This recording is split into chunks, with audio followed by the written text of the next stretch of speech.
We now return to Let's Play Werewolf. Okay, continuing on our nature walk, let's go all the way to the other side of the place. Or, nah, let's just naturally go there as we're wandering to the wolves' den of old stories and families divided. The old den. The first thing I noticed when we stopped was a pine tree. A pine tree I knew. I remembered it. Small, twisted and crooked, growing on the side of the hill, fighting for light and balance. Robbed of level ground, it had to make do, to adapt. Months before that, when I decided to come to Poland, I'd dreamed of that tree. I was sure of it. Just like I was sure that under its roots I'd find a burrow, and a few feet away another one, like two dark eyes gazing at me as I approached. Daniel passed me and approached the tree. He pressed his cheek against the tree. "Hello," he said quietly. I said nothing. I looked around, but we were the only people there, so I remained silent.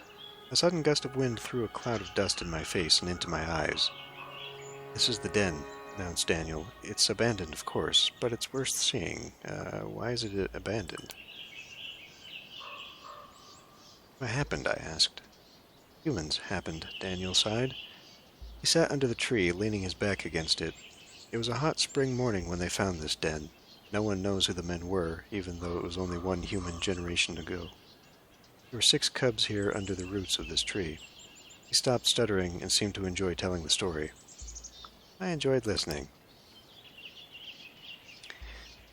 And I enjoyed listening to it. There was something calming in his voice and the way he talked. His slow gestures and wistful eyes made me feel as though I was with the cubs on that hot spring morning.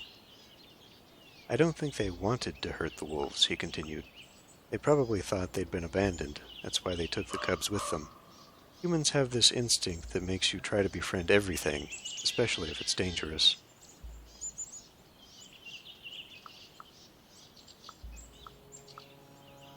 I mean, sometimes we're kind of like that. Yeah, we were like that. Something like that, aren't we? I smiled. "I'm not saying it always works out, but the intention is good, and I believe the men who kidnapped the wolves wanted to do something kind," he continued. "Anyway, they took them. Out of the 6, 2 lived to see the cold summer that year. The wolf mother used to come to the farm they were at and howl. People went gray if they heard her." I knew that howl. Did I? And suddenly I heard that howl. I knew exactly how it sounded, and I felt despair and longing gnawing at my soul. I remembered how the cubs had reacted.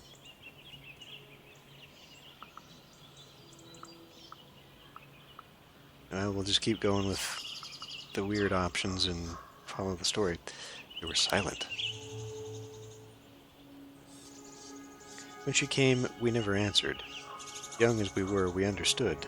There was no going back. Survival was the only law, and despair was a weakness. We? We were those wolf cubs? "Maia, are you okay?" Anya asked, putting her hand on my shoulder. I felt for the cubs. I just feel for the cubs. I know a little about divided families myself. Oh. Yeah, that usually ended the conversation. Daniel sighed, looking at the tree and the burrow. The cubs that survived were sold to some people in Hajnovka?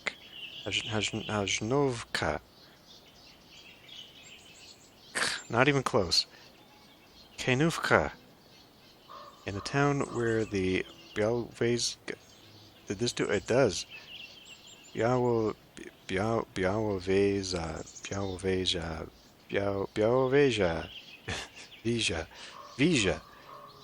Białowieża. Okay, where they ended up back in there with the scientists. They have a station in the national park. It would be nice if they had just put this the first time I'd seen the word. Białowieża. I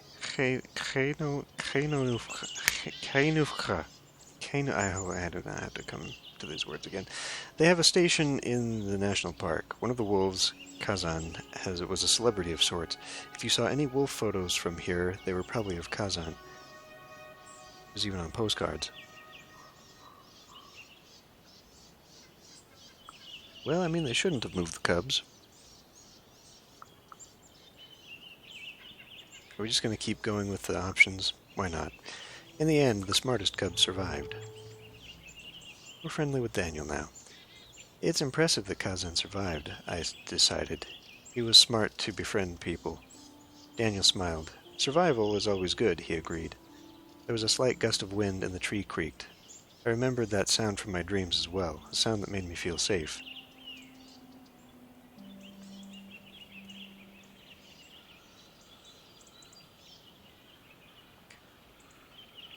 Białowieża. Daniel is friendly, so what happened to Kazan? What happened later? I felt like I knew Daniel well enough to ask that. We'd only met and known each other for about an hour, so clearly we're... Is Kazan alive? He lived for 8 years in the park. Daniel looked at me with his yellow-green eyes, until they let another male wolf into his pen. I held my breath. They fought over the she-wolf, and Kazan lost. Anya looked up from her phone. I've read about that. She sounded upset. They didn't notice he was wounded. It took him 3 days to die. Daniel shrugged. He lived a long life and died fighting. It was good. We fell silent. He looked at the burrows for a long time. This place is my friend, so I try to keep it important and respected. I think it's my mission, you know? Yeah, sure, I can relate. I guess. Being hyper-spiritual? Sure. Goal of the forest. I think I understand. The forest had a way of sending people on missions. Daniel looked at the tree one last time. Goodbye, he said. I also said goodbye. And we left. On our way. Nowhere? Nowhere. Okay. Between the trees, the forest was alive around us, vigilant, but not alarmed by our presence. I kept thinking about the stolen cubs. Now we make our way to the barrows, where the humans are dead. The dead hills. The trail soon disappeared. Sometimes we walked along a barely visible path made by some animals. Sometimes we followed a stream or a gully. But for most of our trek, we walked through the dense undergrowth. Daniel was a great guide. He had no compass in hand, no map, yet we were heading north, and he moved through the forest with grace and ease, like it was his backyard and he was showing us around. It was a pleasant walk.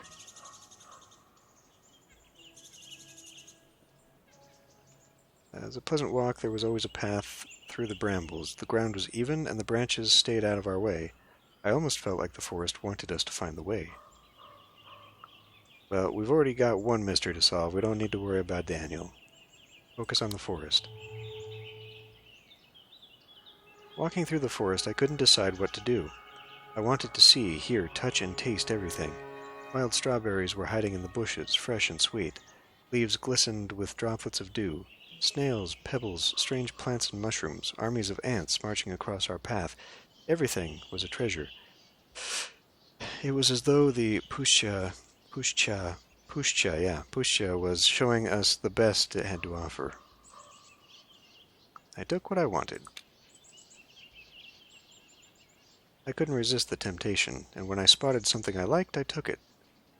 So why did the other one lower my willpower? You'd think that the impulse to take that stuff would be lowering the willpower, not the resistance to the temptation. They were the best fruits I'd ever eaten. The taste of the fruits was unforgettable, more real than everything I've ever tasted. Shouldn't you wash it first? Asked Anya when I reached for another wild strawberry. We continued in silence.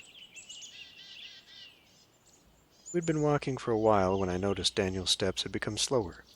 He was also looking around more often and had hunched slightly. Was it the barrows? Are we there yet? I asked. He froze for a second, as though he'd forgotten that I was there. They're tricky to find sometimes, he mumbled. Be quiet for a minute, please. That was when I felt it. Ash in my mouth, the smell of smoke and wet soil, and a pull. I knew where to go. I think I know where to go, I said, surprised. He tilted his head. Okay, let's check it out. I pointed to the barely visible path to my left, under a dying tree. He followed me, and I followed my feet, knowing exactly where they should go. Under the crooked tree, past the dead tree trunk and the sponge-like mushrooms, across the patch of wet, dark green moss, all the way to a place that didn't look much different than other parts of the forest, until you noticed the mounds. There was something about the flattened hills that drew my full attention. I could remember. A memory stirred in my mind. No, it wasn't a memory. It was a feeling anchored in my chest, akin to the taste of ash in my mouth and the smell of smoke. Longing, sadness, resignation. But there was more. A sense of sacredness. It filled me with a calm excitement, and when I closed my eyes, I saw a fire burning in the darkness. Voices. The village was long gone.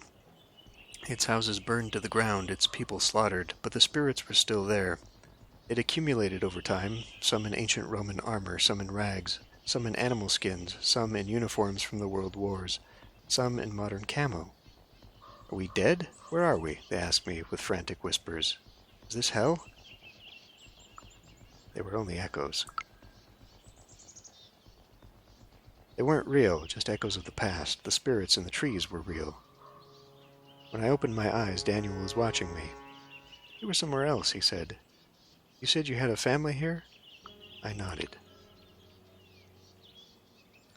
I heard my father's family came from here, I nodded. I don't know much about them, though. He sighed. I don't think you should be here, he said tersely. You're not ready. Well, he knew something, and I'm not going back. Why, what do you know? I wasn't letting it go. About you? Not much, but I know the Pushcha. The past is close here. His eyes were worried as he looked at me. And if the Pushcha calls you, it's wise to listen, but it's not wise to get lost in the voices. Come. On the way back, I was lost in my thoughts. The voices in the vision knew what I had to do. It's almost as though it was expected of me. Okay, what did the forest want from me? Daniel said the Pushcha had called me. Was the vision showing me what the forest needed? Sure. I accepted the thought. The forest showed me visions of blood and fire. I smiled. Indicates a change in the current stats, okay? A bigger picture was finally starting to come to light. The Pushcha wanted me to see her hidden side. Have a look at that.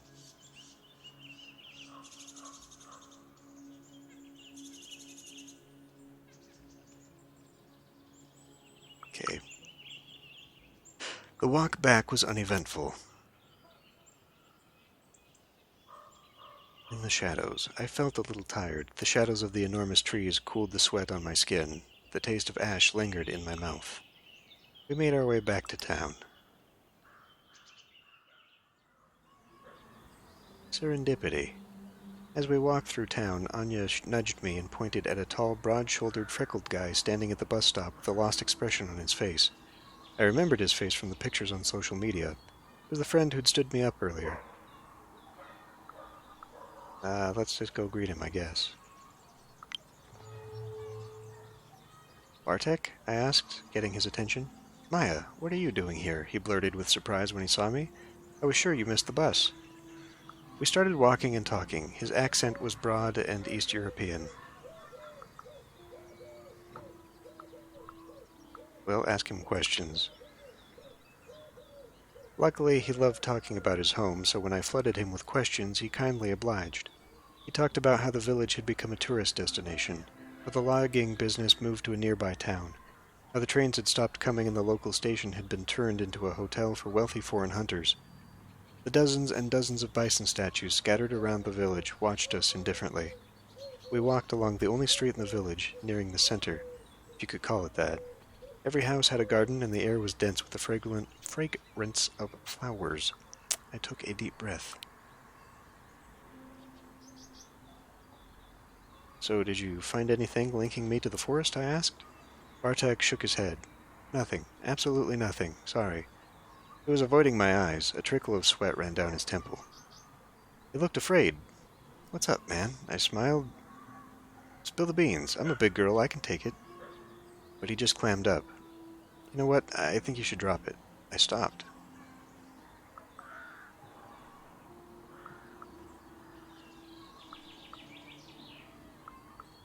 Well, he's scared of something, but what does this mean? It was almost too easy.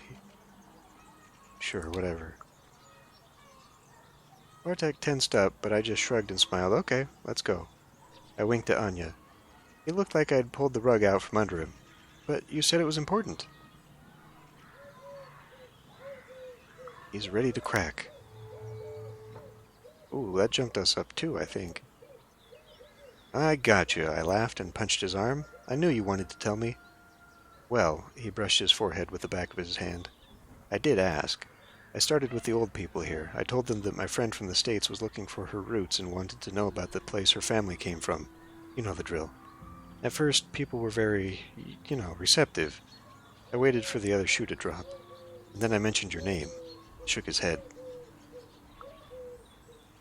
I don't know. Do we need rage at the moment?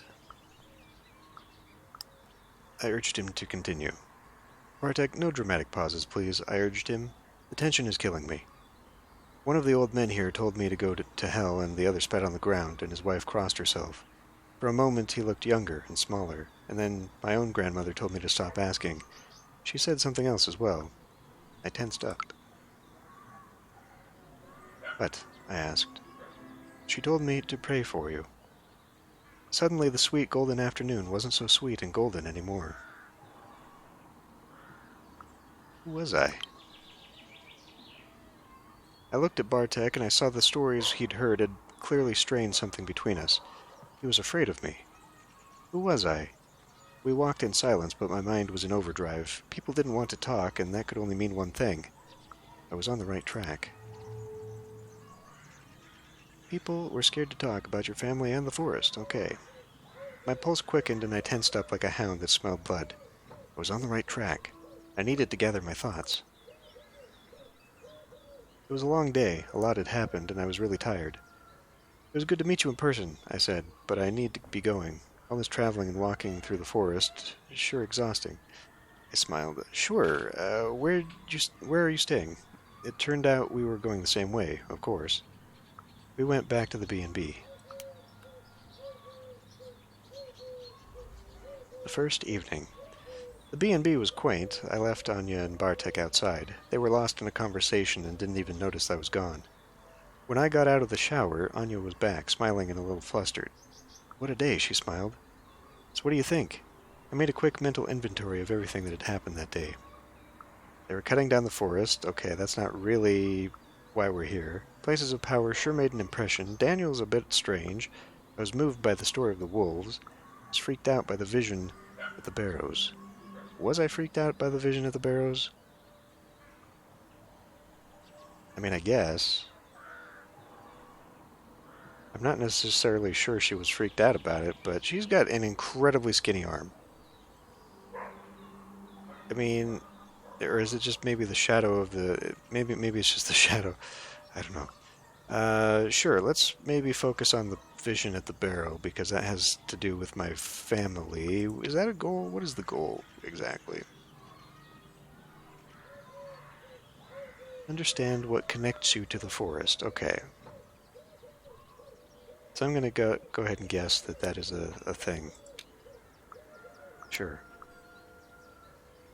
Something strange happened when I was visiting the old barrows, I said, and instantly regretted it. Never mind, I was probably just dehydrated. Yeah, that was probably it. But you looked weird. She laughed, nervously. A lot of things today were weird if you think about it. Oh, we're going through all of them? Okay. Kind of moved by the story of the wolves. The wolf cubs that were kidnapped and died in captivity, I sighed. The story stayed with me, you know? Yeah, I could see you were super into it, she said with a faint smile. Well, places of power sure make an impression. I felt this strange energy in the place of power before we met Cornell. Still freaks me out. Cornell seemed cool, though, Anya answered. She is thirsty. and he seemed to really understand what you're going through. Maybe there's a reason she joined us.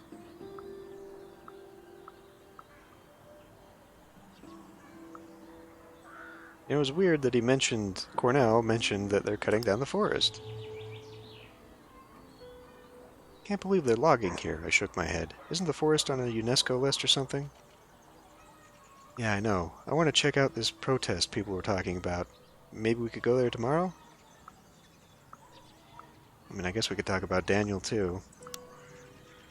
Daniel's kind of a weird guy. There's something strange about the forest guide. I tried to put my finger on it. He acted like he learned how to be a human from a book he didn't understand. I know, right? Maybe it's the isolation. It seems he spends most of his time in the forest. And I don't want to talk anymore. You know what, I'm seriously tired. Let's call it a day, shall we? Soon we were both in our beds, ready to sleep. Even though I was tired, sleep didn't come quickly. Anxiety was spreading its cold, writhing roots deep in my chest and stomach. I lay there for some time looking at the silver rectangle painted on the wall by the moonlight. Every time I closed my eyes, I saw the tangled branches, the stone Daniel asked me to throw, the leaves. I came here with one question, and now I had so many. I felt I was closer to getting my answers. I should go and see the logging protest. I felt the answers I was looking for were within my reach. I should go see the logging protest, find Cornell and make him talk. After a long while, all these thoughts became blurry. They slowly started to turn into pictures, sounds, and colors. I drifted off. A night in the woods. The dead nourished the soil in the barrows long ago. Now the trees are their hands, the leaves their eyes. They wait. I tremble. Something is coming. It's huge and monstrous. Well, we're probably more related to the cub than the seeds. I'm a cub. I'm a wolf cub, like the ones my grandfather told me about. I will grow and my fangs will become sharper. I will taste blood. I feel a pull and I surrender to it. I run towards a clearing. There are piles of fresh corpses of people who died too young, skinned and mutilated. Their loved ones stand around them, grieving, unable to do anything, waiting, and suddenly there are just trees and tree trunks. I weep? Wow, that jumped up high. Oh, I guess not. That's spiritual. We're just growing. I weep, and other voices join me, terrified and hollow. The trees are dead, and I'm here to help console their spirits. There's a stench in the air, like meat rotting in acid, but somehow worse. I see the monstrous army. Their mandibles are whirling chainsaws. Their long metal arms are wrapped with black pipes that look like glistening intestines. Their smell is vile. They wait, unmoving. I charge at them? That's giving in to the rage. I'm not necessarily sure this is the way I want to go with this. I charge them.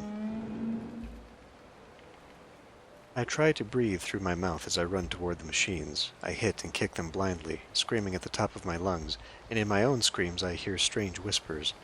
They tell me to look at the sky. There, between the stars, two shapes circle each other. An old, sad wolf with gray hair and a white weasel. They keep their eyes on one another as they continue their dance, suspicious but not hostile. We need to fight the enemy, the awful, rotting stench. I know that much. But how can we do that when we don't trust each other? They stop. They look at me and the clearing. I look at them, cautiously, or lowering my willpower to give them my blessing? I don't know. Am I supposed to be part of the forest? Is that my shtick? We do have a connection to this, after all.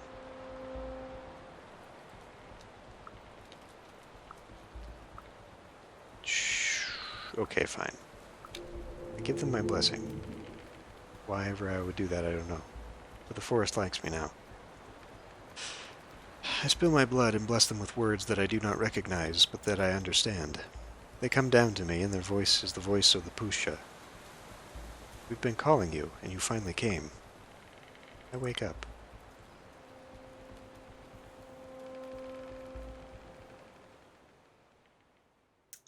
Chapter 2, Logging. I think we can call it here. I'm going to end this one, and I'll see you next time.